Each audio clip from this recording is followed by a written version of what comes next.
Welcome back to the middle-length Discourses of the Buddha, an audio presentation. Sutra number 6. If a monk should wish. Thus have I heard. On one occasion, the Blessed One was living at Savatthi in Jeta's Grove, Anathapindika's park. There he addressed the monks thus. Monks? Venerable Sir, they replied. The Blessed One said this: Monks, dwell possessed of virtue, possessed of the patimoksha, restrained with the restraint of the patimoksha, perfect in conduct and resort, and seeing fear in the slightest fault, trained by undertaking the training precepts. If a monk should wish, may I be dear and agreeable to my companions in the holy life, respected and esteemed by them. Let him fulfill the precepts, be devoted to internal serenity of mind, not neglect meditation, be possessed of insight, and dwell in empty huts. If a monk should wish, may I be one to obtain robes, alms food, resting place, and medicinal requisites. Let him fulfill the precepts. If a monk should wish, may the services of those whose robes, alms food, resting place, and medicinal requisites I use bring them great fruit and benefit. Let him fulfill the precepts. If a monk should wish, when my kinsmen and relatives who have passed away and died remember me with confidence in their minds, may that bring them great fruit and great benefit. Let him fulfill the precepts. If a monk should wish, may I become a conqueror of discontent and delight, and may discontent not conquer me. May I abide transcending discontent wherever it arises. Let him fulfill the precepts. If a monk should wish, may I become a conqueror of fear and dread, and may fear and dread not conquer me. May I abide transcending fear and dread wherever they arise. Let him fulfill the precepts. If a monk should wish, may I become one to obtain at will, without trouble or difficulty, the 4 jhanas that constitute the higher mind, and provide a pleasant abiding here and now. Let him fulfill the precepts. If a monk should wish, may I contact with the body, and abide in those liberations that are peaceful and immaterial, transcending forms. Let him fulfill the precepts. If a monk should wish, may I, with the destruction of the 3 fetters, become a stream enterer, no longer subject to perdition, bound for deliverance, headed for enlightenment. Let him fulfill the precepts. If a monk should wish, may I, with the destruction of the 3 fetters, and with the attenuation of lust, hate, and delusion, become a once returner, returning once to this world to make an end of suffering. Let him fulfill the precepts.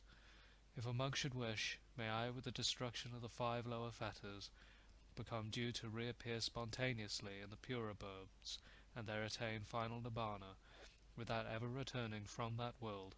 Let him fulfill the precepts. If a monk should wish, may I wield the various kinds of supernormal power. Having been one, may I become many. Having been many, may I become one. May I appear and vanish. May I go unhindered through a wall, through an enclosure, through a mountain, as though through space. May I dive in and out of the earth as though it were water. May I walk on water without sinking as though it were earth. Seated cross-legged, may I travel in space like a bird with my hand. May I touch and stroke the moon and sun so powerful and mighty. May I wield bodily mastery, even as far as the Brahma world. Let him fulfill the precepts. If a monk should wish, may I, with the divine ear element which is purified and surpasses the human, hear both kinds of sounds, the divine and the human, those that are far as well as near. Let him fulfill the precepts. If a monk should wish, may I understand the minds of other beings or other persons, having encompassed them with my own mind. May I understand a mind affected by lust as affected by lust, and a mind unaffected by lust as unaffected by lust. May I understand a mind affected by hate as affected by hate, and a mind unaffected by hate as unaffected by hate. May I understand a mind affected by delusion as affected by delusion, and a mind unaffected by delusion as unaffected by delusion. May I understand a contracted mind as a contracted, and a distracted mind as distracted. May I understand an exalted mind as exalted, and an unexalted mind as unexalted.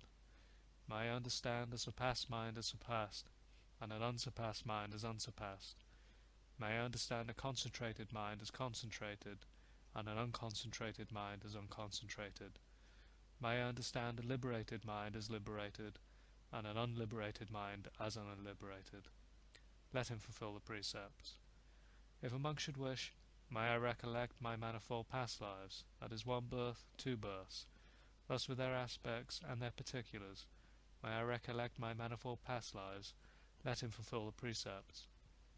If a monk should wish, may I, with the divine eye which is purified and surpasses the human, see beings passing away and reappearing, inferior and superior, fair and ugly, fortunate and unfortunate. May I understand how beings pass on according to their actions thus, let him fulfill the precepts.